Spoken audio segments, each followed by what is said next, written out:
Welcome, friends, it's the Movie Film Podcast. The Movie Film Podcast, enjoy the show. Zaki and Brian are talking about movies. Movie Film Podcast on the radio. Welcome to Movie Film. This is episode 81, brought to you by Mr. Boy Productions. My name is Zaki Hassan. Joining me, as always, my good friend Brian Hall. Hey, what's going on, Zaki? How's it going? Pretty good. Feels like it's been a while. I always say that now. I think that's my thing now, but it feels like it's been a little while. Last thing we did was the Back to the Future 2 commentary. And right? So that wasn't really an episode per se. That was a special episode. Yes, exactly. It was a sweep special. It was like the equivalent of when NBC does the primetime SNL special. Yes. Yeah. So, well, how was your Back to the Future day? You know, it's weird. Back to the Future Day is behind us, and it's sort of like, you know, the day after Christmas. You're like, oh, well. Yeah. I mean, yeah. Because, I mean, we were talking about this on our commentary, but that's a day for 26 years that we've been thinking about. When you say 2015, we tie that to something in our imaginations. And then when it actually became 2015, you know, January 1st, and I started writing checks with the year 2015, I was like, 2015. and then on the date, October 21st, when it happened, it was like this crazy celebration, you know, on the internets and whatnot. And then today, actually, at work, I had to write a date down, and I was like, October 28th, 2015. I was like, oh, it's behind us now. And a single tear rolled down. Yeah, it's kind of weird. Now, it wasn't just us celebrating Back to the Future Day. It was all over the media. It was everywhere. Far, far more coverage and articles and posts than I would have ever imagined. Absolutely. Yeah. I mean, was it good? Well, I mean, what were some of the things that were like the big things that were the highest profile sort of tie-ins to Back to the Future Day on Back to the Future Day? Well, I was surprised by how many companies celebrated it. So you had, I want to say it was General Motors, like you can build a car online how you want it specifically, and for like a week you could add a flux capacitor to it. Which I thought was, you know, funny. And USA Today on October 22nd, the day after, actually printed out the front page from the film and covered their newspaper with it. So if you went to go buy a USA Today on October 22nd, it literally was the front page of the fictional newspaper from the film, which I thought was crazy. Nike has, they made the replicas of their Nike Mag shoes in 2011 or whatever it was for charity. But they did not stop. They did not stop there. They went ahead and they figured out self-tying laces, power laces. And they're not coming out till 2016, but Nike, like the biggest shoe company in the world, actually spent money trying to catch up to this movie, which I thought was crazy also. So, and the way they debuted them was pretty cool. They gave the very first pair to Michael J. Fox. Right. And he tried them on. Apparently there's a couple buttons hidden inside the shoe, and they, to my eyes, they looked pretty cool. They worked pretty well. Yeah, he wore them on the Jimmy Kimmel show that night. Yes, which, did you see that, by the way? Did. Where Michael J. Fox and Christopher Lloyd reprised their characters, Marty McFly and Doc Brown, and appeared on the show, like I said, in character. And I got to say, that actually was kind of emotional for me, seeing them. It was emotional, but it was also a little bit sad.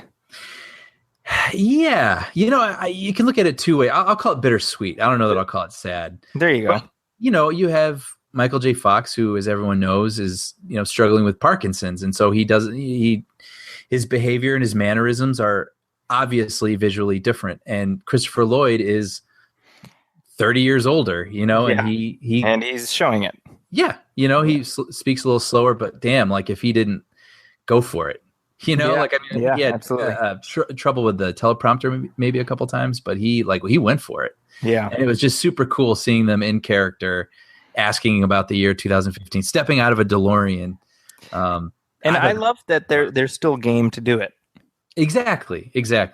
Yeah, and then they were featured in like a Toyota commercial as well. By the way, you know, I mean, it's just all sorts of stuff. I mean, far more than I imagined. And it was funny too, because I was telling someone by the end of the day, I couldn't believe how many people were posting pictures and going to events and doing all sorts of things. And by the end of the day, I saw people who weren't into it having like Back to the Future fatigue. Just being like, all right, I'm done with Back to the Future stuff all day. And I was like, you know what? My Facebook page every day is filled with Republicans are dumb, Democrats are dumb, gun control is dumb. I'm like, for one day, Kardashian. But for one day, my Facebook page was tailored to me. It was tailor-made for Brian. Yeah, and you know what? I'll take it. So absolutely. And we had a lot of people check out our commentary track on Back to the Future 2. If you have not checked it out, please definitely do that. Those tracks are always a lot of fun for us. And so getting feedback from people who dig them as well, that's always really awesome. Yeah, it's been super fun. And I did want to share one comment that we got in response to our commentary, and this is from Ray Novoselsky, who is not only one of our frequent listeners, he was also a guest on our show earlier this year, and hopefully we'll have him back. But Ray is somebody who, second to you, Brian, I consider him the biggest Back to the Future fan in my life. Very cool. And so if you recall, during our commentary, I brought up what I consider a plot hole as far as the fact that old Biff, does not disappear, or rather, how does he return to 2015? Why does he not blink out of existence? Mm-hmm. And so Ray has an answer, which I thought I'd share with you and also our listeners. All right. So he says, regarding old Biff disappearing / not disappearing after he returns to 2015, I've heard variations on this before, i.e., the houses should have been changing all around Marty and Doc after Biff returned. Don't forget that Zemeckis built a great caveat for storytelling into his universe. It takes time for changes to ripple through the timeline. Otherwise, Marty would have disappeared the second he shoved George out of the way of that car in part 1. We can even use the first movie. Now, this is pretty dorky, but it's pretty impressive, too. We can even use the first movie to calculate how long this takes. Marty interferes with his parents' meeting on the evening of November 5th, but doesn't begin disappearing until the dance in the evening of November 12th. Since Marty is born in 1968, we can see in Zemeckis' universe that it takes about a day for changes to travel 1 year and 10 months into the future. Therefore, old Biff could hang out in 2015 for about another month before the change he created in 1955 finally disappears him from the future. It was a good call for them to cut the Biff disappears scene for audience clarity and the series' own internal logic. That's pretty good. I didn't even think about that. When he splits up George and Lorraine in 1955, he spends a whole week there. Mm-hmm. So that's... It's like the 5-second delay in broadcasting. Exactly. You make a change to time, and it gives you a chance. So thank you for that. That's a great response. That is, yeah. So thanks for that. I appreciate that. That in and of itself has earned him an invite back to the show. Now, Back to the Future is behind us, but there's of course plenty of other new releases to talk about, and I figure let's just jam through. Have you seen any new releases lately? Have I? Have you? Yeah, I have. Let's start with the one that no one apparently saw and no one will apparently see for some reason. And it is the Back to the Future connection. Yes, Robert Zemeckis' latest live-action film, which only came out, October 9th, and it is already forgotten. So this thing died spectacularly. The Walk we're talking about. Yes, it kind of did. It took a walk. Yeah. So we here are completely outspoken fans of Robert Zemeckis. We suffered through his mocap phase. And when he started making live action films again, we all got excited because, you and I truly believe he is one of the best living filmmakers right now. Indeed. And so, you hear he's going to make this movie, The Walk, which is about, what's this guy's name?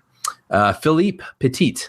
This is a true story from the 1970s. He was a tightrope walker from France, and he saw the Twin Towers were being built, and he was like, I have to hang my high wire between the two towers, and I will tightrope walk across them.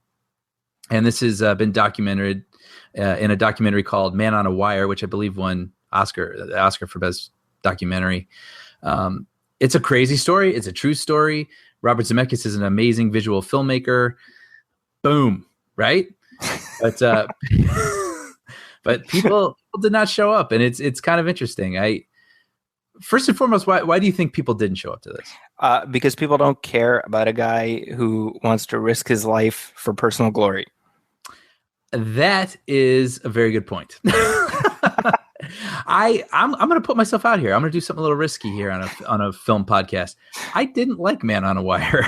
Okay. I don't think it was a badly made documentary by any stretch. And I say that because this movie is revered. Like, I have not met one person who wasn't fanatical about this documentary. Yeah, people just assume, like, they're like, oh, and of course Man on a Wire is brilliant. Like, that's the part of the conversation you start with. Yeah, and I think the reason is everybody falls in love with this guy, Philippe Petit. And I didn't. I found him to be just really annoying, kind of like your crazy grandpa who tells stories, like the Big Fish. Picture the character from Big Fish, and all he does is tell these like tall tales, and half of it's true, and he's all whimsical, and he expects everyone to fall under his spell, but I didn't. I just found him kind of obnoxious. You hate the French. Let's establish that. Very much not true. But yeah, I just wasn't enamored with him. And we start The Walk, which is the not fictionalized, but the dramatized version of this story. And immediately, as Joseph Gordon-Levitt playing Philippe Petit starts the film, I was like, oh, right. That's why I don't like this guy. Like, the movie, it's going to sound like I'm clowning on the movie, and I'm not, because I actually enjoyed the movie. But the movie starts, it's bookended and narrated throughout by this character standing on top of the Statue of Liberty. So he's just like, why did I do it? Huh? I know you're wondering. Well, think of all the whimsy in the world. And I was like, right. I was like, okay. Like, I'm going to spend 2 hours with this guy. So, but I feel like the movie did do a pretty good job of making you want him to do it. Okay. You know what I mean? Like, and maybe because it was like the fictionalized take of it, like in real life, you're like, are you a maniac? Like, if you had died, like, well, I don't know what to say. Didn't see that coming. Right. But in this movie, you can kind of go for like the heist aspect of it. And can he do all the necessary steps required for him to pull this feat off? And this movie is just over 2 hours. The last about 45 minutes of the movie are the walk itself. And I feel comfortable talking about this. I don't think it's a spoiler to say that he does the walk. It's on the movie poster. And it's, like we say, Zemeckis is an unrivaled visual filmmaker currently. And he makes it really captivating and engaging, and, you grip your seat. And there was actually 2 times, and this is a movie I saw in 3D IMAX, and 3D is fine, whatever. But like, I got to say, there were 2 times I literally covered my eyes. Wow. And out of genuine instinctual reaction to the 3D. And I don't think that's ever happened before. So it's excellently, crafted. I think as a whole, I don't know that it's the greatest movie or story, let's say. Like, I don't know that the movie as a whole is like a fantastic story, but it's really, you're there for the walk, and that is handled in a way that I don't think you could ask for anything better. So when we speak of Gravity and we're like, Gravity's amazing theatrical experience, you guys see it in the theater, and then when it's on HBO, I don't even keep it for like more than 3 minutes. Right. I wonder what this movie will be like. It'll be exactly that. And by the way, I said that about Gravity back then. I said exactly that. I said, I don't know how it's going to play outside of this specific format. Right. And that to me presents a problem because I mean, The Walk had the IMAX screens for what, a week, 2 weeks maybe? Right. And then those started getting yanked. And so, what incentive do you have outside of the sort of the theme park aspect of it? Exactly. And that's a perfect way to put it, because when you're making this version and you're trying to craft what makes this man tick and why would he do this, and like the characters around him are not great. Sure. They're not very well realized, and he has this girlfriend who is just extremely patient, but you don't quite understand why, and friends that put up with him. And I wish it had been like a really well crafted story on top of being the theme park ride. It was not bad by any stretch, but not as great as it possibly could have been outside of being, like you say, the theme park ride. So anyway, that was my take on The Walk. Yeah. Well, a new film that I saw, and it's not really new anymore, but we just haven't had a chance to talk about it, is Sicario. Right. And this is the new film directed by Denis Villeneuve, who, of course, did Prisoners in 2013, which you and I both enjoyed quite a bit. Yep. And I don't know, have you seen Sicario? No, and I would really like to. It's this is another one that's kind of going ignored a little bit, and that doesn't surprise me greatly because it's extremely gritty, it's extremely grimy, it's extremely dark and violent, and it's not a pleasant experience at all. But it's one of the best movies I've seen this year, so figure that one out. Well, that's what I've heard. I don't know a lot of people that have seen it, but people who have seen it are very enthusiastic about it. Yeah, it's about the drug war, with the cartels and whatnot. And it's kind of interesting because I would assume I haven't seen it, but I would assume there's some parallels with Narcos, which you have seen on Netflix. Exactly that. Yeah, I had that feeling.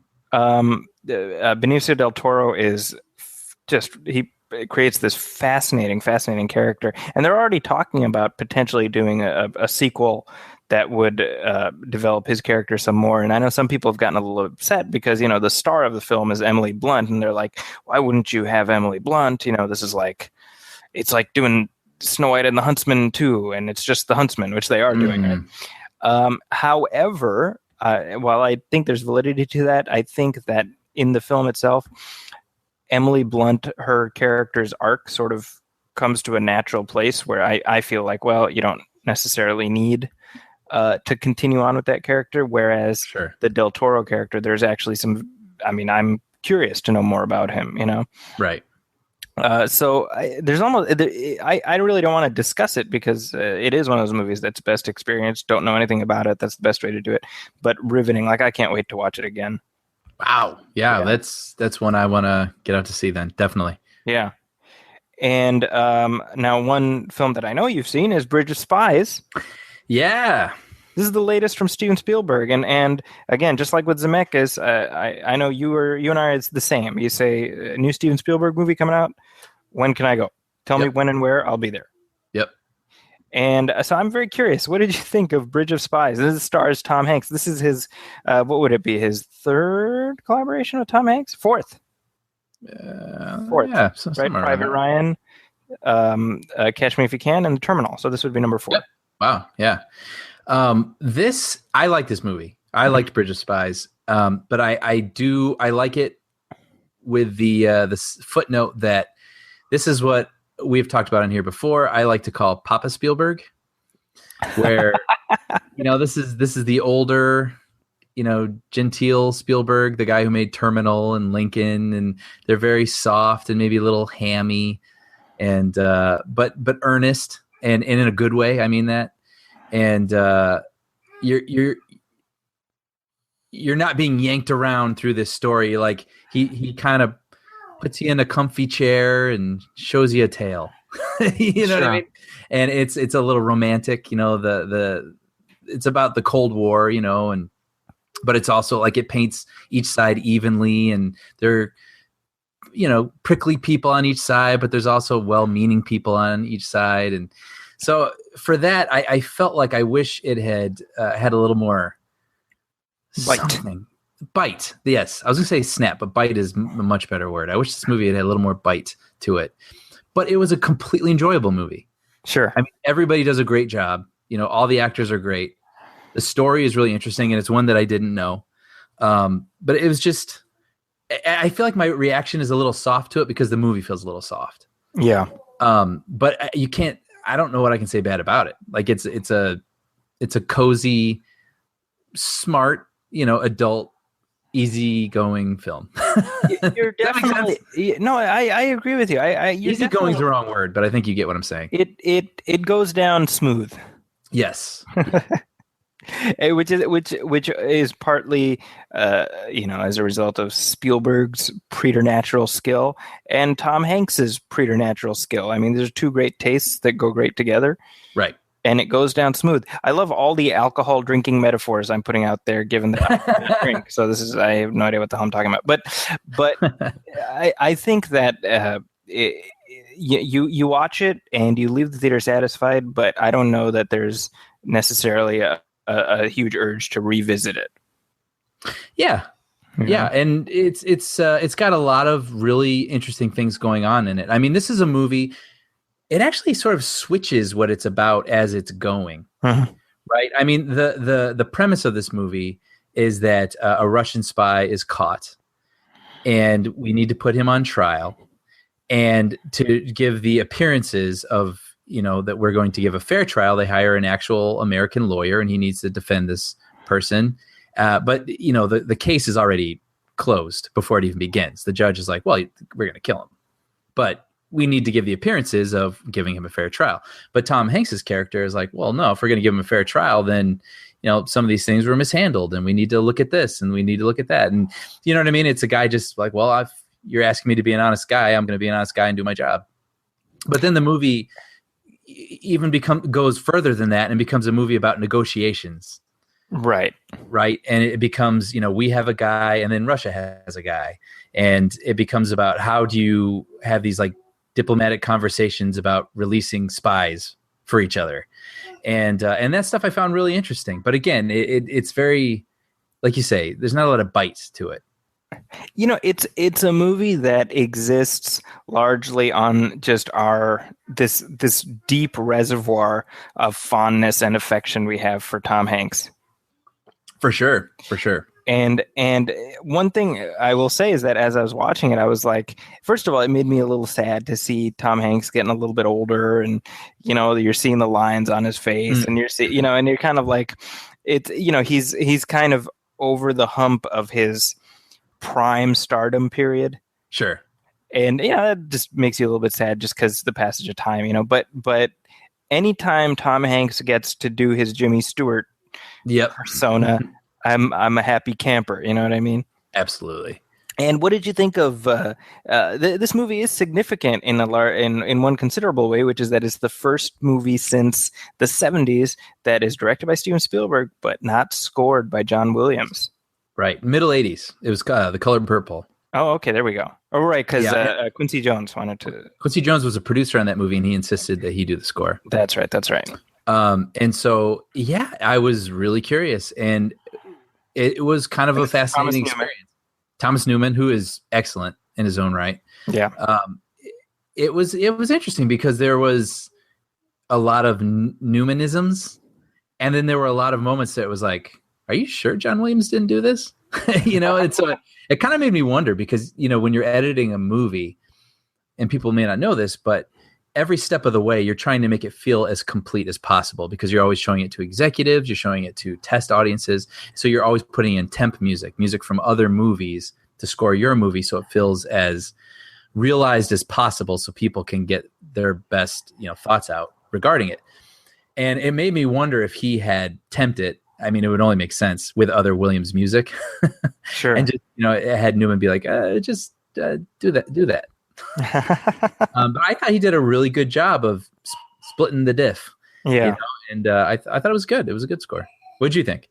I enjoyed it. There were times when the lack of Williams was apparent. Right. And then there were other times where I'm like, well, sounds Williamsy to me. Sure. Yep. But so from both of us, it's basically a thumbs up on Bridge of Spies. Yeah. Yeah. And as we just go down the list here, other new releases, Steve Jobs. Man, haven't seen it. Now, I've been on your case about going to see Steve Jobs for several weeks now. Yep. So you've disappointed me yet again. Yeah, I failed you once again. I'm dying to see it. Now this I saw this a few weeks ago, and it's one of my favorite movies of the year. I loved it to pieces. Wow. And so I'm very, very curious what your thoughts will be. But I mean, this is absolutely one of those movies that I mean, the performance, the main performance by Fassbender, Michael Fassbender as Steve Jobs is of course amazing, but Seth Rogen is really good as Steve Wozniak. We also have Jeff Daniels in there, Kate Winslet. I mean, a fantastic cast from stem to stern. And you got an Aaron Sorkin script, which, as you know, and as most of our audience knows, I'm Aaron Sorkin fanboy number one. So I'll just gladly sit and listen to his dialogue all day and all night. Yeah. And it's directed by Danny Boyle, who kind of an eclectic choice to do this, given that the original plan was David Fincher. Right. But he pulls it off, does a fantastic job. And as a matter of fact, I had a chance to talk with Danny Boyle about Steve Jobs. And I have to admit, I kind of fanboyed out a little bit because I'm just such a big fan of his. And I started out just telling him how I saw Trainspotting when I was in high school, which in hindsight, maybe the wrong age to watch Trainspotting, but it left a mark on me. And so I thought, here, let's go ahead and play the audio of my chat with Danny Boyle about Steve Jobs. We made it here, and we had a great time. So, well, first of all, yeah, I was 16 when I saw Trainspotting. And it was one of those seminal experiences of my life. Oh, cool! So really, I'm just the fact that I'm sitting across from you is just really I'm geeking out a little bit. In terms of this film, I was telling them outside. The screening ended yesterday, and I was just sitting there, hoping they'd show it again. I just wanted to watch it again. You can right watch away. it again. I mean, there's so much in it. Yeah, that you can watch it again. The number of people. You know, you can watch it again, and you'll realise you can easily take a second viewing. Yeah, no problem. And now you came into the process after the script had already been written. Is that? Yeah, they were originally going to do it with Fincher because they'd made Social Network together, and I don't know what happened there. They Fincher dropped out or what, I don't know what happened, but sure. They sent it to me, and I was like, I didn't want to really replace David Fincher. I'm a big fan of his, but I just thought it was wonderful, and I also thought it was in a direct lineage from Social Network, a film that I'd admired enormously. Yeah, and I don't think he got the credit he deserved for that, Fincher, and yet there were enough differences that it wouldn't look like a copy. It was a different stylistic approach to it, but it's the same film. Yeah. It's these extraordinary changes, these shifts in the axis of the world that are created by these individuals, and it's like, and kind of like, right, okay, let's look at them. Let's see what they amount to. Let's see what we know, what people say. How do we make drama out of this so we can better understand the origins? And also his place amongst us, really, because you can they're so successful, these companies, they can shoot out of sight these people, like they're almost like gods. Yeah. You know, and their own companies would like them to be that. They protect the myth and stuff like that. So it's really important that artists like Sorkin, Dave Eggers, people like that are writing about these companies and these people. I think it's absolutely crucial for our good health, because governments are frightened of them. Or certainly intimidated by them. So, I mean, you look at Uber has created chaos around the world because, like, everybody's like this. Oh, we don't want to be seen to be Luddites, and it's a paradigm shift that they're unprepared for. You know, and so who's going to kind of and they're so powerful. They've so much money that they can, as we know, the law.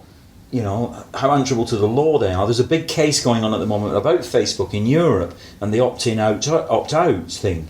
Which 2 states in America, Illinois and Texas, I think, have you have to decide to opt in, whereas Facebook, I think, want you to just not have to be asked. Yeah. You're just going to opt in anyway. And the European Court is standing up against them for this. But there's not many places are doing, because they are so successful and apparently so benign at the moment. But it could change that, and so it's important stuff like this is written about them, I think.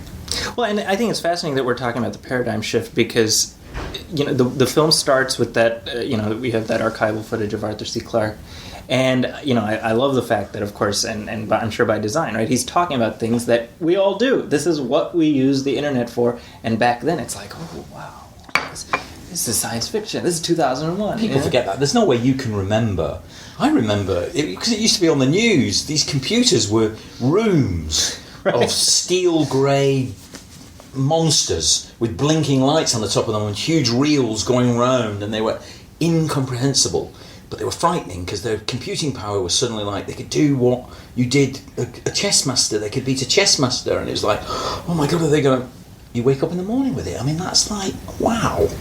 And we put that in there to remind people, points out that he is standing on the shoulders of giants and not acknowledging it, because sometimes you think he's the only person you should ask, and Apple are the only people you should ask. It's not that like this, because he wasn't a private. I mean, you can't slander him, and we don't. Sure. And the one thing I was thinking about was how, I mean, in terms of health, yes, for it to have the failure after, because it, developments, if they're not exactly in line with his philosophy, which of course they can't remain so, because it would be a developing thing if he was still alive, I guess. Yes, you're right. It's but they did have lots of failures. Sure. And you just don't know about them because he was so good at creating... When he had a success, he was so good at creating a frenzy that fed off itself. The publicity, it was all-consuming. Yeah. And part of the process of that was that you forgot that failures... You're right. So it was very clever. And that's great for us to be able to feature a failure. Sure. I mean, the Macintosh wasn't a success at the beginning, but and the NEX was not a success at all. Right. At all. So, although it had the first digital book in it, right?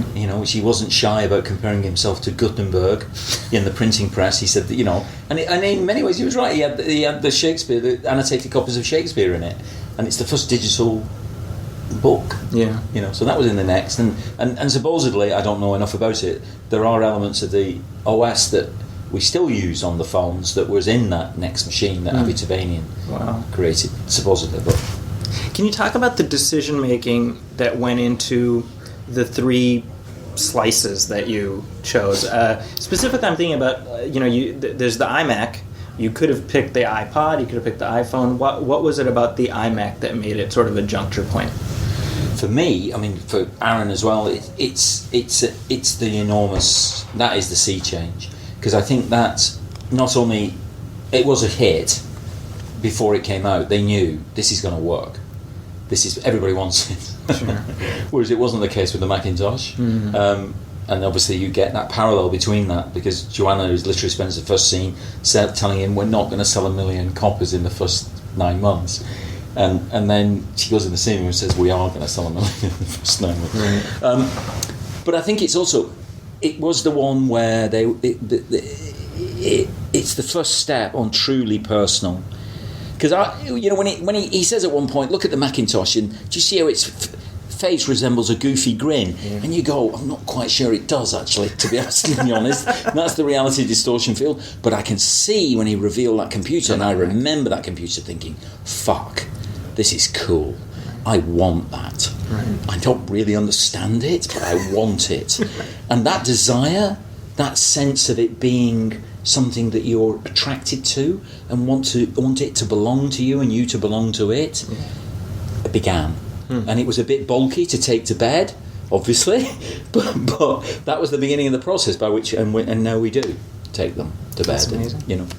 Very briefly, just my last question, could you talk about working with Michael Fassbender and how you shaped this character? He's extraordinary in the film, by the way, mesmerizing. Yeah. I mean, he's an extraordinary actor. He's so uncompromising in what he does. He doesn't go for easy options, and he puts himself under intense pressure, and yet he also is effortlessly relaxed, which you need to be a film actor as well. Astonishingly prepared, and yet free. He was, considering the pressure he was under, it's astonishing what he's done. I mean, because it's an enormous part. I mean, it's beyond big, and of course it's got a whole mythology around it as well.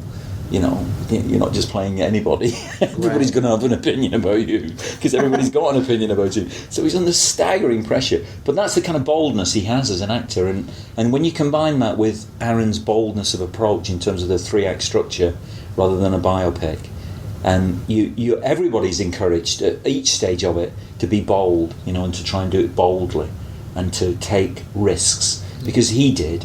I mean, that's something that you do admire him for. Yeah. Hugely. He would not settle for the easy path, and what he was contrary to a fault, of course, but and also inspirationally so. Yeah. That he would always be looking for something different, and for you to think different, really. Yeah. So there it is. There's my interview with him, and please do check out Steve Jobs. It's not doing that well, which kind of surprised me a little bit because it was playing really, really well in limited release, and then they played it. They expanded it to the masses, the plebes, and well, I wonder why that is. Well, why do you think that is, Brian? I mean, it's not like he's trying to walk on a wire across 2 buildings or something. I know.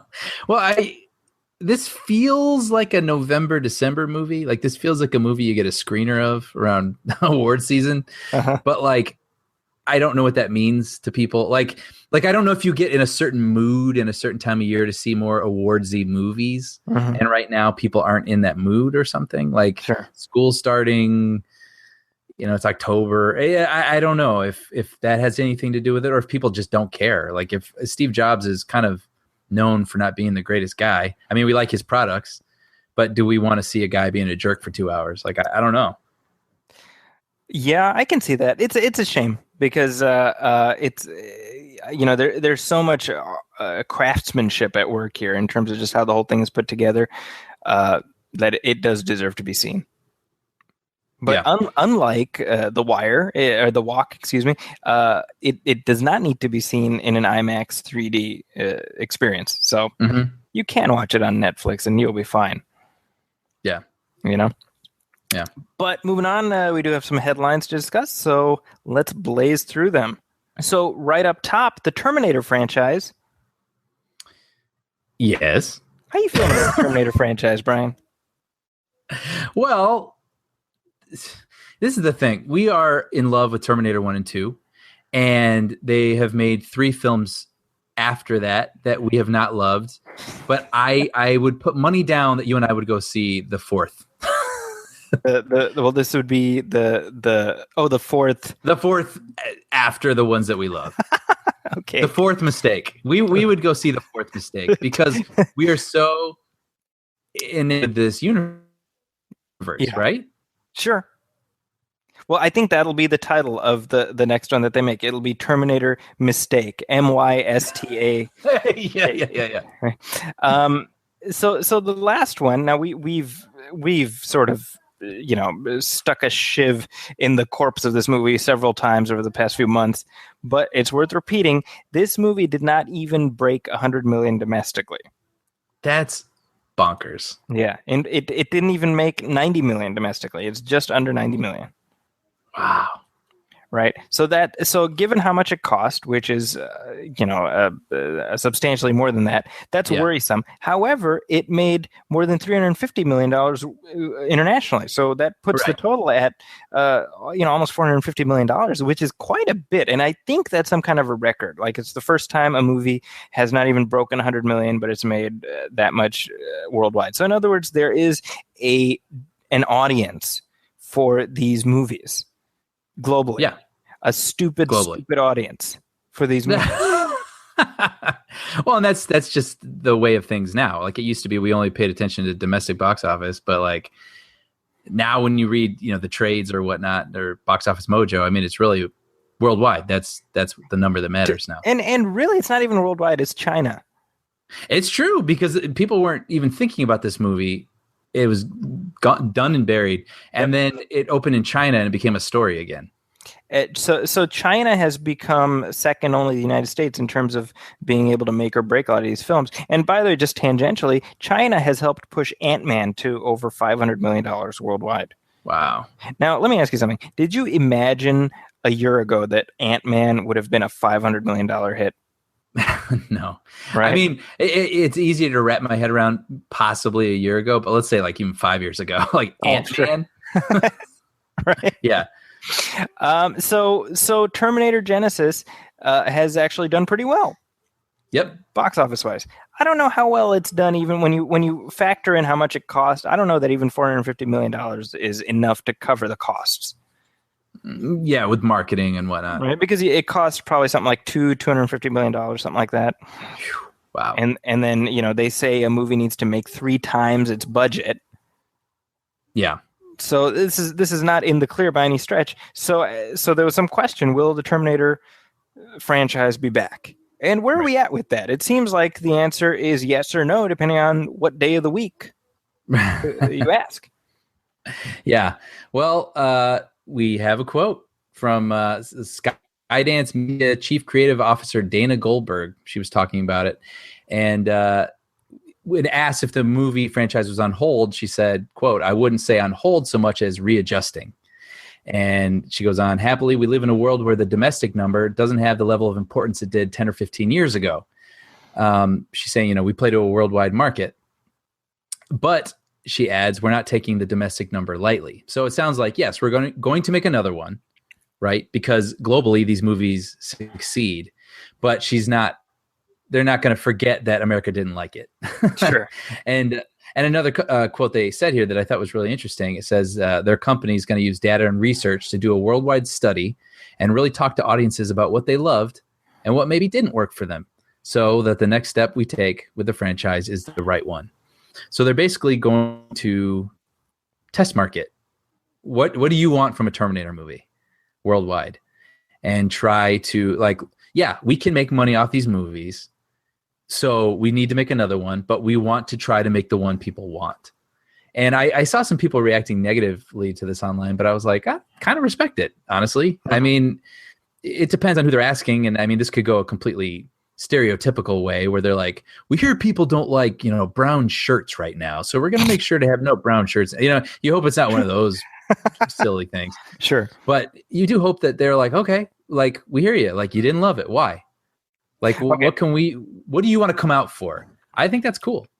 So the producers call you up. They say, we know Brian Hall is Terminator fanboy number one. Yes. And they give you the keys to the kingdom.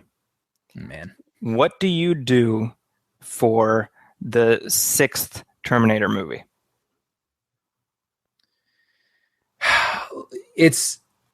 Honestly, if you want a plot out of me, I have no idea. I would really have to think about it. I don't necessarily mean a plot, but what are some of the things that you think they need to do to get this thing back on course? I would say rewatch the first 2 movies and be like, what do we like about these things? It's like we like the arc of Sarah Connor, and then we like the arc of young John Connor, and we like that as fantastic as these machines can be, they're not doing silly sort of acrobatics where even in the Liquid 1000 in Terminator 2 is a computer effect. He always feels like he is heavy. He always feels like he's on the ground, and he's always got this sense of menace, and he's scary. And he doesn't do, aside from blowing apart in certain fantastical ways, he doesn't do these sort of crazy sorts of things. You know what I mean? It's very relatable and understandable, and you could imagine what it would be like if that thing rounded the corner. But then when you have these machines that turn into these little microbes, you know what I mean? I hate that thing. They started doing that. I remember that in the Day the Earth Stood Still, it was like that, and all sorts of weird. In Transformers 4, they did that kind of. Yeah, that's not understandable or relatable or even threatening. Sure. It looks like a visual effect. And I would say stop with the visual effects and figure out what's scary and what characters that we can pull for and care for and a goal that we can understand and go. Sounds good to me. So are you listening, Skydance? Come on, pay attention. By the way, just picking up on a tangent that we were talking about as far as Ant-Man, that success has not gone unnoticed because Marvel has announced that they are sequelizing Ant-Man, and that makes me very happy.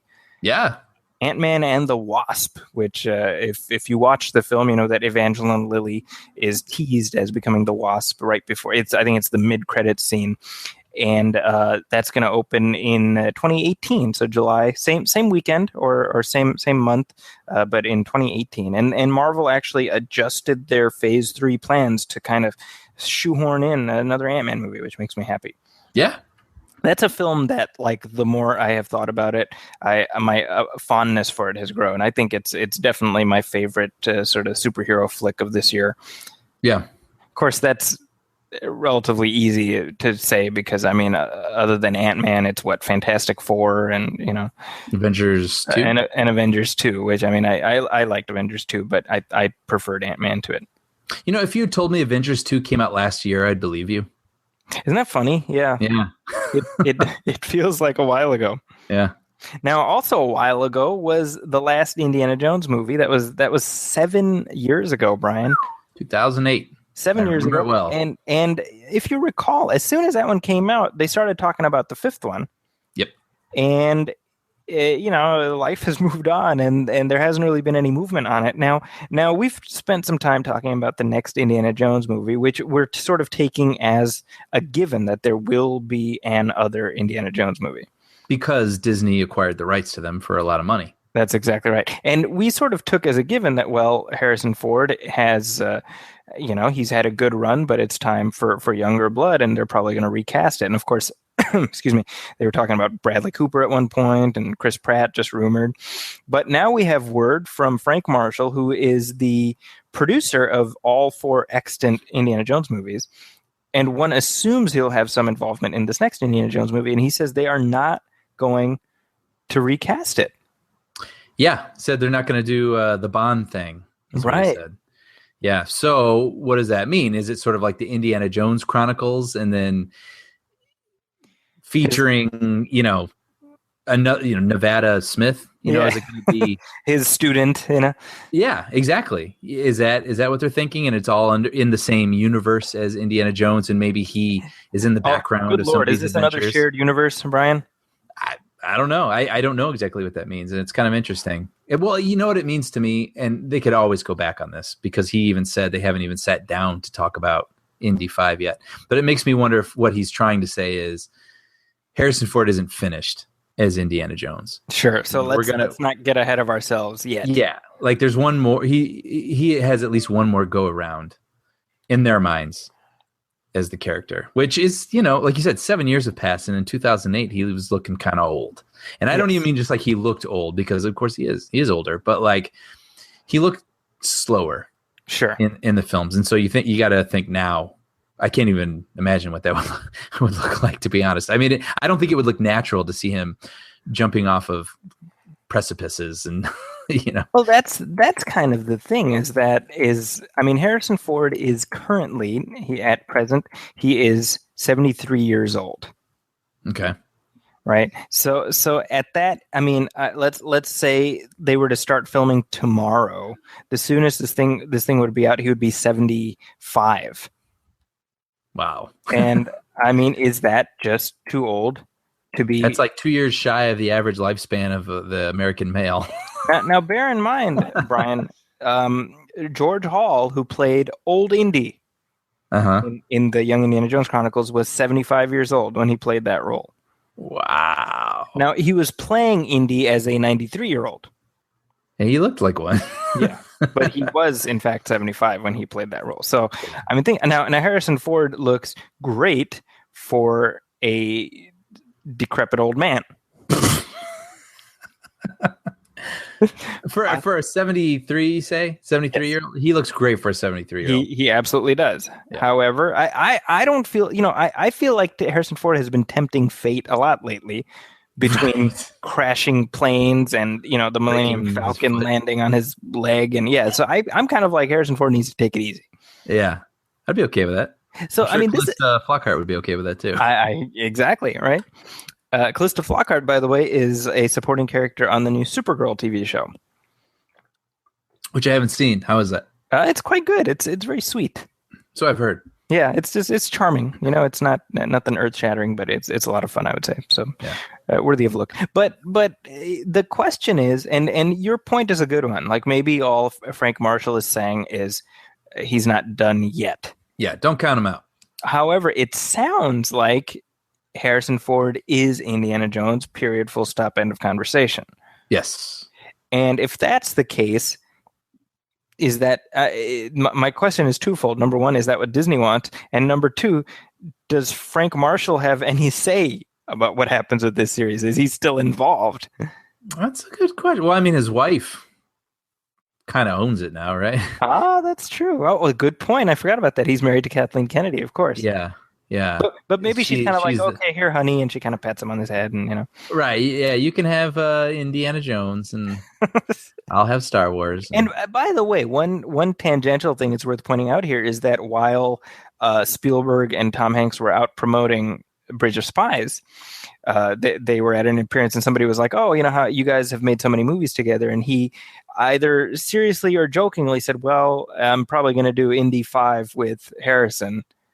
Right. ... As if like, oh, because I work with him a lot too. Now the tone in which that was said was left somewhat ambiguous, so we don't know how serious that was, but one presumes that if Harrison Ford is going to do it, then Steven Spielberg will do it as well, right?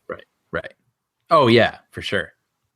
So that's kind of an interesting thing. Like, is this meant to be, all right, Harrison Ford's farewell, and then okay, now we can, like, we need to make amends for what happened. I mean, Spielberg has been apologizing for Indy 4 ever since it came out. I'm not kidding. Like, if you watch the behind the scenes on the DVD, like, I think he literally was apologizing before the movie came out. Yeah. When they were doing, he's like, I was done. I didn't want to do this. I hate this. This is terrible. If you translate it, that is literally what he's saying. He's basically like, it was George's way or the highway, and we came in at an impasse, and we were going to do it, so we just gave up. And sorry. Like, really, I'm not even exaggerating. Like, that's basically what he says. You can read that in the. There's a terrific book that came out at the time Indy 4 came out, which is the making of the Indiana Jones films or whatever it's called. But in that they talk about the back and forth with George Lucas, and essentially how all three of them had to agree, right? Lucas, Spielberg, Ford, and when it came to things like the aliens and the interdimensional nonsense and whatever, it would literally be like George Lucas essentially like, well, just forget it, guys, fine. Whatever, just do what you want. It's okay. And they're like, okay, George, why don't you tell us your idea? It's like, yeah, that's what it sounds like. It's like your friend who owns the basketball but doesn't want to play horse. It's just it's fine. You guys want to play? It's my basketball. It's whatever. It's fine. Just do what you want to do. It's fine. It's kind of that, Yeah. So now that George Lucas is not involved anymore, maybe there's a renewed sense of vigor, perhaps. Yeah. Well, I mean, I would love to see them redeem themselves, but I wonder if they can. I hate to say that, but I wonder. Well, there's a lot of money tied up in it, so that they're going to work their hardest to make it worth their while. And I hate to say it, and I hate to dog on George Lucas, but he's not involved now. That's true. And someone was asking me the other day if I thought Star Wars 7 was going to be bad, and I was like, I don't think it can be. Like, they can't let it be bad. What I mean? Yeah. I'm not saying it's going to become something that captures our hearts and imaginations in the same way. But I don't know that they can let it be bad. Yeah. There's too much money wrapped up in it, and they'll do whatever they got to do. They'll bring in whoever they got to bring in. Yeah, I don't know. I feel that it would be the same with Indiana Jones, because this is a brand they need to continue, so they can't let the next one be bad. I still remember going to see Indiana Jones 4 with you. I flew down. I'll never forget it. From the Bay Area, you, me, and Sean, we planned months in advance. This is how horrible our geekery is, to be honest. This is nothing to be admired, people. This is incredibly sad. So we flew down, and if you remember, like, the one theater that we had bought tickets for, there was like a power outage. Yep. Which, in hindsight, was God, like, giving us That's what we all said that night. But and then we went to the Galleria, I think, right? Yep, Sherman Oaks Galleria. And I just remember watching it, and I was sitting in the middle, so it was Sean to my left, you to my right. And after it ends, you just kind of lean forward, and you have this dazed look on your face. And you look over leaning forward. I can't believe you remember that. Yes. And you look over at me, you're like, I think I want to murder George Lucas.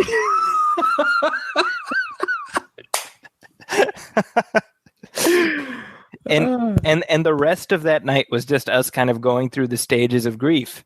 We did. It wasn't even like out and out like that sucked. It was like we had to go through the stages.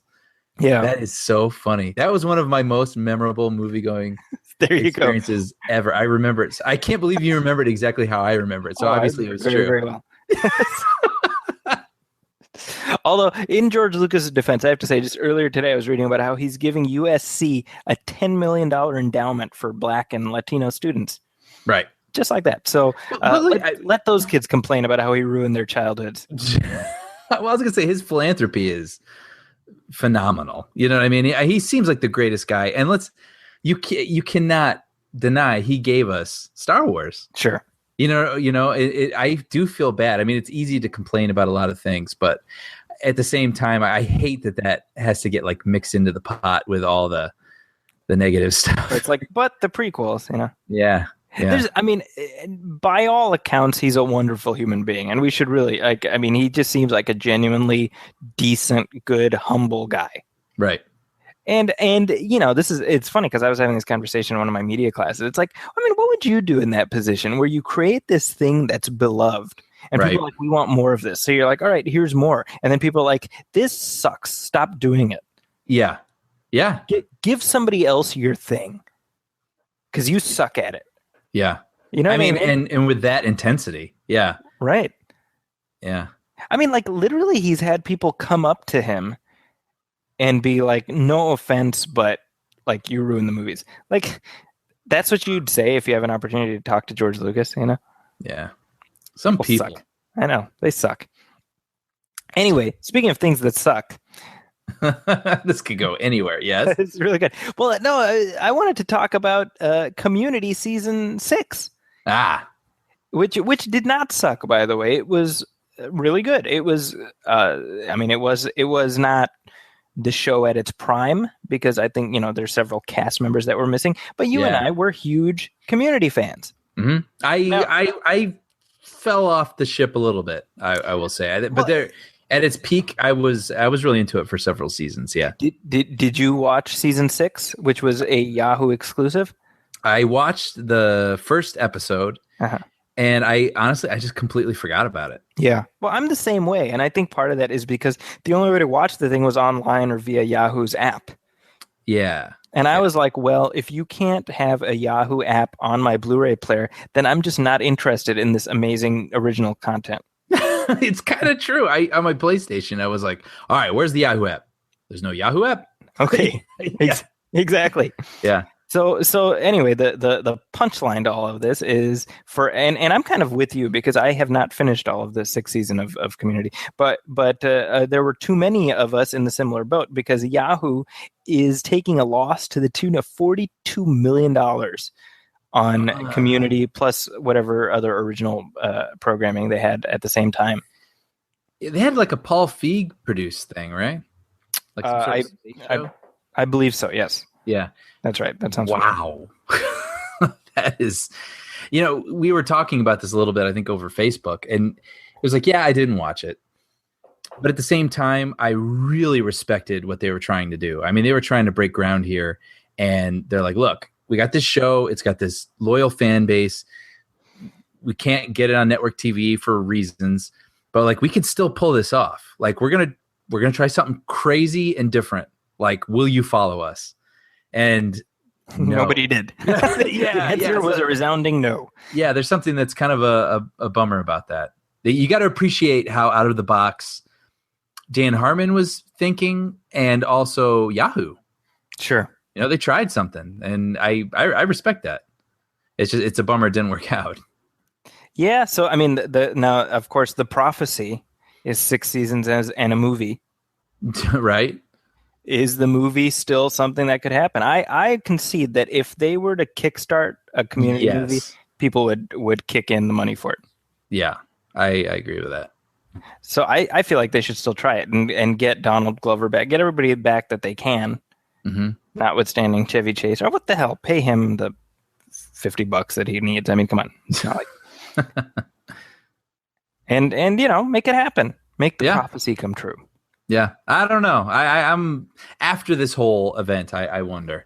Yeah, I mean, Kickstarter is like the only way you'd be able to do it. That's the only way. And you make it for practically nothing. You make it for like $100,000. I mean, or or like 3 million or something like that. Okay, or substantially more than 100,000, but Well, yeah, I mean, 100. I don't know. You can make a movie for $100,000. well, they'd better figure it out, Brian. We're just keeping it real. We're trying to keep hope alive here. That's how much craft service is going to cost. Well, they're hanging by a thread. Yeah. While we talk about things that are hanging by a thread, I think that's a perfect way of describing M. Night Shyamalan's career right now. Bravo. Thank you very much. I was like, and speaking of hanging by a thread, I'm like, what? What is hanging by a thread? Now, the Visit, we did see that, right? We talked about it. We did. We talked about it. We did talk about it. And you liked it, I think, a little bit more than I did. Yes, I thought it was perfectly all right. Okay, which is exactly what he was striving for. Perfectly adequate. Yeah. Now it seems like he's The Visit, by the way, did okay. I mean, in percentage of in terms of budget versus money taken in, but it's certainly a far off way from his glory days. Oh yeah, where his movies were making like 200+ million domestically, and they were events. Yeah, and we should note, or maybe I'm getting ahead of you here, but they were made with Blumhouse Productions, which is their rule is they don't make movies for more than $5 million. Sure. So it was almost destined to be a success just because it really cost nothing to make. Right. Yeah. Now, Blumhouse has had some flops recently. Just this past weekend, they had 2 big flops. What were they? One was Gem and the Holograms, which cost like $5 million, and it made $5, I think. It made basically nothing. And then they made Paranormal Activity 5. Oh, did they really? Have they done all of them? I don't believe they've done all of them, but I could be mistaken on that. Paranormal, though, that's gonna... I don't know. It'll make it. I mean, if it costs $5 million, it's gonna make it $5 million. Just between, like foreign sales, video on demand, blah blah blah blah blah. But do you remember when the first Paranormal Activity was like the most profitable movie ever made? Oh yeah, and the first one was really good.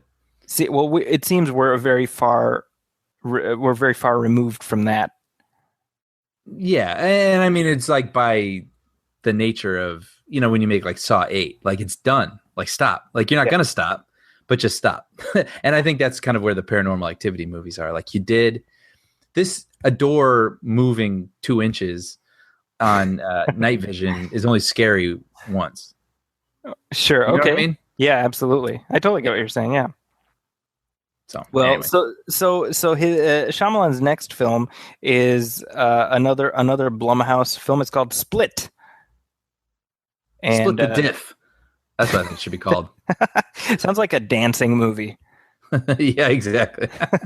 Yeah. But yeah, and it stars James McAvoy, who didn't get the memo apparently that these movies are box office poison, so you should probably stay away.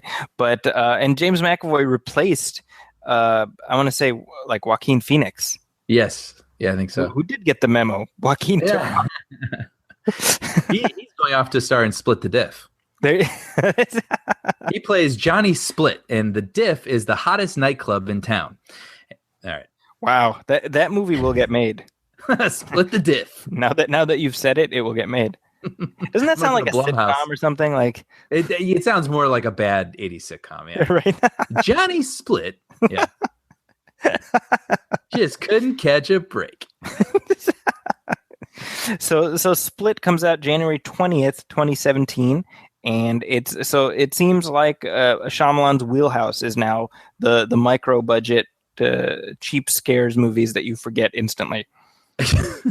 I didn't realize you were going to go that way with it, but I was going to say, yeah, like this is where he belongs. Like I stand by this. He's a good filmmaker, and if you strip down and take away all the bells and whistles and the things that can make him get lost in himself. And he all he has is like the bare essentials. I think he's capable of making good movies. I think this is a good thing for him. So. It's a thing for him. Yeah, it's good to have. Well, I look forward to January 2017 when you don't like Split, and I think Split's like kind of okay.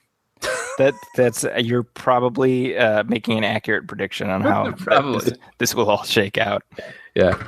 Now, moving on to what is in essence the highlight of this episode, we have some pretty big Star Wars news, Brian. Kablamo. That's right. Oh, you want me to talk about it? I would. We had the final trailer. The final trailer of the final trailer of the first new Star Wars movie ever. Yes. Yeah. Wait.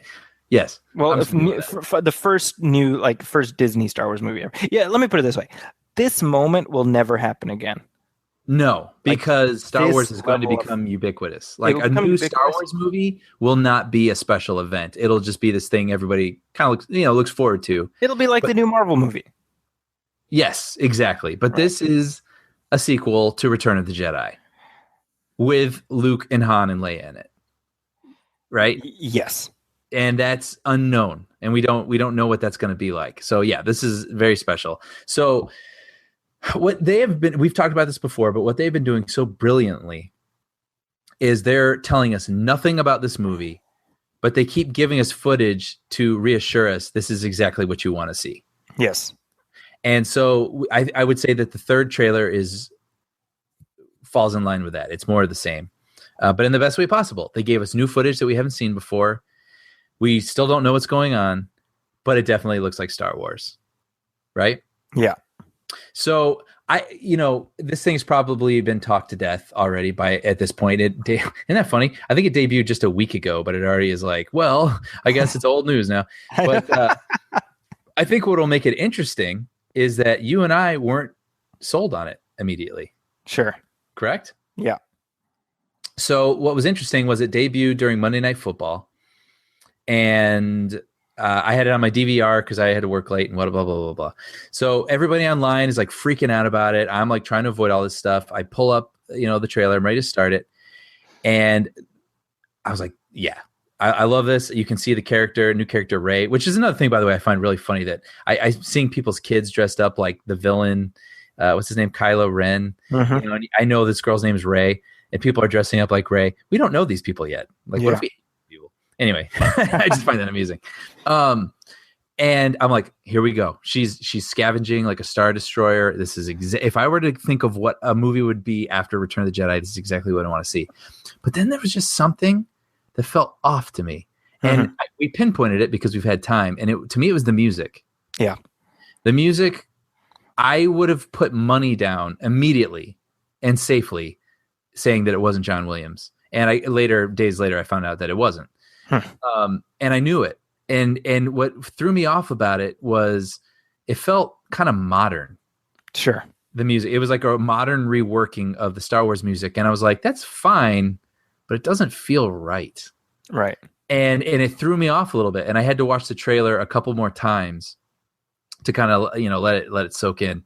And then by I would say, watching it a couple more times, I got into it. And I watched it with a friend of mine, and he was like, I don't know. And I was like, I've watched it about 4 times now. Now I'm liking it. So just, you got to go with it. But it took me a second. You've only watched it 4 times? Oh, no, at that point. Oh, okay. We're probably in multiples of 4 by now, right? Right. But tell me what you thought. Well, before I do that, you want to play some of the audio from the trailer so people can get a sense of what we're talking about? Sure. And, I had thought, and I don't want to lose it, so I want to say real quick, 2 things. One, with John Williams, remember we were wondering, should John Williams do the next Star Wars movie, or is this the time to hand the baton because the baton is being handed, so to speak, from Lucas to new filmmakers? Mm-hmm. And after hearing that music, which was not horrible by any stretch of the imagination, just different, I was like, you know what? I'm glad we're getting at least one more film with John Williams, because John Williams is John Williams, but he is 50% Star Wars. Yeah. I mean, really, when you think of Yoda and you love Yoda, you're like, I love Yoda. Half of the reason you love Yoda is because of John Williams. Giving him that sweet theme. Well, and with that in mind here, let's play just a teensy bit of the audio from the Star Wars Force Awakens trailer. This is the final trailer before the movie premieres, just shy of 2 months from now. There are stories about what happened. true. All of it.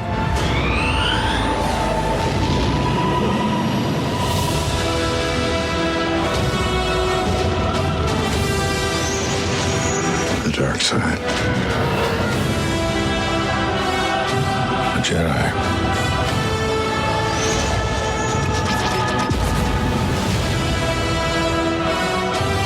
They're real.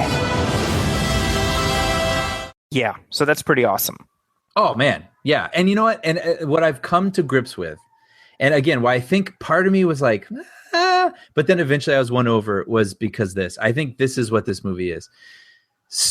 Those three films that we have had our whole lives to be in love with are what they are. And now, I mean, it's the year 2015. You're not going to get a Star Wars movie from 1980 or 83. Sure. Like, this is modern movie making. These are modern filmmakers. These are modern actors. What we're seeing here, I think, and I hope, is the perfect blend of taking the old awesomeness that we love, you know, the sincerity and whatever makes Star Wars beloved, and mixing it with a modern sensibility, because that's what you have to do. And it feels like, so far, as jarring as it can be a little bit to me in tone, it feels like it's a pretty good marriage so far. Yeah. And it's going to be how we move forward with the series. So, well, and it's kind of interesting because obviously, as soon as the trailer dropped, the first question, or one of the big questions that people started asking, is, where's Luke Skywalker? Right. And I just want to point out, I've been saying this on our show for a while now. I was like, if you notice, the one character that they're keeping hidden, like, for a while, like, it's like suddenly people have realized this, but I've been noting that from the very beginning, that this has been, they're keeping him under wraps. Yeah. And it's funny because if you watch the trailer and you know nothing about it, if let's say you're watching it cold, they aired it during the football, and we assume that if that's the probably that audience would not be necessarily following every detail about this film, right? Mm-hmm. If you watch the trailer with no knowledge, it's easy to think that the Kylo Ren character is being set up as like a fake out for, oh, it's Luke, and he's, you know what I mean? Yeah, I've heard people say that. Yeah. Which is, I mean, it's interesting that people are saying that, because it's like, well, no, it's Adam Driver, dummy. And then you're like, well, no, I'm just a loser who knows this stuff. Right. You know what I mean? So, I mean, it seems like a deliberate fake out on the part of the filmmakers. Yeah. And I think J.J. Abrams has said as much, that, I mean, they're keeping him under wraps for a reason. There is a reason. And they've also said, by the way, like, oh, we haven't revealed the last names of some of these characters because that'll ruin a surprise. And I'm like, well, then obviously Rey's last name is Skywalker. Like, right. I mean, am I wrong to think that? Yeah, or Solo or whatever. Who knows? And obviously Finn's last name is Calrissian, because, I mean, right. There's only one black guy in Star. It's either that or Windu. So right. Those are your options, you know. Yeah. But yeah, do you have your tickets? I do. So was that any kind of an ordeal trying to buy tickets? I know Fandango crashed. Zaki. Oh. I was at work. They were supposed to go on sale after the trailer dropped, which was going to be like 7:30 p.m. or something like that, Pacific. And then all of a sudden, my friend texts me and he's like, they're on sale now, hurry, because we were trying to get a big group of people to go. So he had to buy X amount and I had to buy X amount. Okay. And I mean, I'm sure half the people listening right now went through this, so I'm not going to relive the tale that everyone already lived. So hard. Yeah, no, but it was an ordeal. The internet literally crashed. Like, I got a page I've never seen before that said, like, you've tried to log onto this site too many times, like you can't. We're not letting you now. I was we like, are what not is this? your hard drive. Yeah. So anyway, it was a hard fought battle, but yeah, I got him. But you got him. So you're going opening night. Thursday night. Yeah. The night before. Before opening night. Yeah. Yeah. So I got tickets for me and the boys. We're going Saturday morning. Cool. And, we have a new theater here that does the, like you have down there, where you can reserve the seats. Yes. Which is just phenomenal. And I'm like, well, if that option exists, I will never stand in line ever again. Yeah. There's no need to. Right. Like, I know where I'm sitting 2 months from now. I don't have to worry about it. I can show up on time. I don't have to wait in a line. It's so fantastic. It's one of those things where you're like, how did this not exist before? Like, Yeah. what are we, savages? You know, Yeah. waiting in line. Like Right. now, hopefully, my plan is that I'll have already seen a press screening by then, Sure. so I'll get to lord it over you for like 3 days until. How early do you think that'll be? I would expect it'll be the week of, so probably Like Tuesday or something. the Monday or Tuesday is my guess. Yeah. Nice. Well, I'm jealous. Well, and that's what we have to look forward to, but that doesn't mean there aren't some big releases coming up between now and then. For example, in our next episode, Brian, we're going to be talking about another movie that I'm hugely excited about. Which is Spectre. Dude. Spectre is here. Yeah. Now this is actually kind of momentous for our show, Brian, because this will be the second James Bond movie that we talk about. Like we've been now been around long enough for 2 Bond movies. Yeah, that's kind of crazy. I mean, for me, I'm kind of like, we measure the passage of time by James Bond movies, and this is a big deal. And it may end up being Daniel Craig's last James Bond movie, because apparently he hates playing this role more than most people hate many things. Yeah, I've seen that quote thrown around quite a bit. So that's obviously going to be something that we'll be unpacking in detail in our next episode coming up in just 2 weeks. Yeah. But that brings us to the end of this episode of the show. And Brian, we did it. I ask you this every episode. Yeah. And I remain hopeful and prayerful, because I'm a hopeful and prayerful person. Yes. Brian, where can people find you online? Well, they can find me. I have a Twitter account. And the only time I will ever use it is if people reach out to me. I will reach out back. So feel free to do that. It's at Everything Brian. But the place that people can actively find me is writing for the Bob's Burgers comic book, which you can find in your local comic book shop, or you can find online, I'm sure. I've written issues 1 through 3, and I just started writing a new one this week. So that'll be coming soon. Awesome. So you've got quite a few of those under your belt now. Yeah, it's been a lot of fun. Have you had gotten any responses from people or anything like that? Yeah, that's been an interesting thing. Honestly, I they say never look up reviews of your work. Well, I immediately went up and looked reviews of my work, and I mean, and I say my work. I mean, you're writing trying to fit the voice of another show and characters and whatnot, and it's a show that I love, by the way. Mostly positive, and then every now and then you find the one internet guy who just hates everything. Sure. and that has been kind of interesting. Do they like single you out by name? One person did. Wow. All right. Yeah. That was me under a pseudonym. Well, it was funny. I'll share the quote. I thought it was actually quite hilarious. He goes, "I would say Brian Hall dropped the ball if he ever had the ball to begin with." I want to put that on your gravestone. I was like, I'll never forget that. It's so perfect. But he hated everything about it. So I was like, okay. Wow. I didn't take it personally. But I think it helps to read that in comic book guy's voice.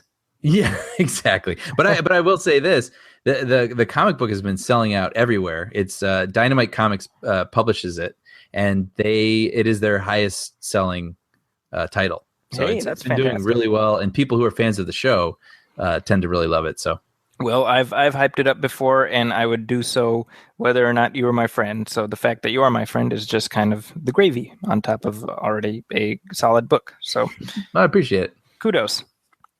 And as far as me, you have all the usual places you can find me, ZakisCorner.com. That's ZAKIScorner.com. And also I am on Twitter at Zaki's Corner, same thing.